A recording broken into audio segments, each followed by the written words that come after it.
It is Thursday morning ಬ್ರೇಕ್ಫಾಸ್ಟಿಗೆ ಇಲ್ಲಿ ಉಪ್ಪಿಟ್ಟು ಮಾಡ್ಕೊಳ್ತಾ ಇದ್ದೀನಿ. ವೆಜಿಟೇಬಲ್ ಎಲ್ಲ ಇತ್ತು, ಅದನ್ನು ಸ್ವಲ್ಪ ಹೆಚ್ಚಿ ಹಾಕ್ಕೊಂಡು ಉಪ್ಪಿಟ್ಟು ಮಾಡ್ಕೊಳ್ತೀನಿ. ವೆಜಿಟೇಬಲ್ ಹಾಕಿದ್ರೆ ತುಂಬ ಟೇಸ್ಟಾಗಿ ಬರುತ್ತೆ. ಇಲ್ಲಿ ಅರಿಶಿನ ಪುಡಿ, ಸ್ವಲ್ಪ ಉಪ್ಪು ಹಾಕ್ಕೊಂಡು ಸ್ವಲ್ಪ ಬಾಯ್ಲ್ ಮಾಡಿಕೊಂಡು ನೀರು ಚೆನ್ನಾಗಿ ಕುದ್ಮೇಲೆ ಹುರಿದಿರೋ ರವೆನ ಹಾಕ್ಕೊಳ್ತೀನಿ. ಇದಕ್ಕೊಂಚೂರು ತುಪ್ಪ ಹಾಕ್ಕೊಂಡು ತಿಂದರೆ ತುಂಬ ಚೆನ್ನಾಗಿರುತ್ತೆ. ಇಲ್ಲಿ ಜೊತೆಗೆ ಏನೂ ಇಲ್ಲ ಇವತ್ತು. ಒಂದು ಲೋಟ ಕಾಫಿ ಇದ್ದರೆ ಸಾಕು ನನಗೆ. ಮನೆಯವರಿಗೆಲ್ಲ ಸ್ವಲ್ಪ ಖಾರ ಎಲ್ಲ ಬೇಕಾಗುತ್ತೆ. ನನಗೊಂದು ಲೋಟ ಕಾಫಿ ಇದ್ದರೆ ಸಾಕು. ಇವತ್ತಿನ ಬ್ರೇಕ್ಫಾಸ್ಟ್ ಮುಗೀತು.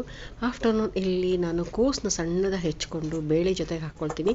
ಈ ಸಾರು ತುಂಬ ಚೆನ್ನಾಗಿ ಬರುತ್ತೆ. ಇದು ಸಾಂಬಾರು ತುಂಬ ಟೇಸ್ಟಾಗಿ ಬರುತ್ತೆ. ಸಣ್ಣದಾಗಿ ಹೆಚ್ಚಿ ಹಾಕಬೇಕಿಲ್ಲಿ.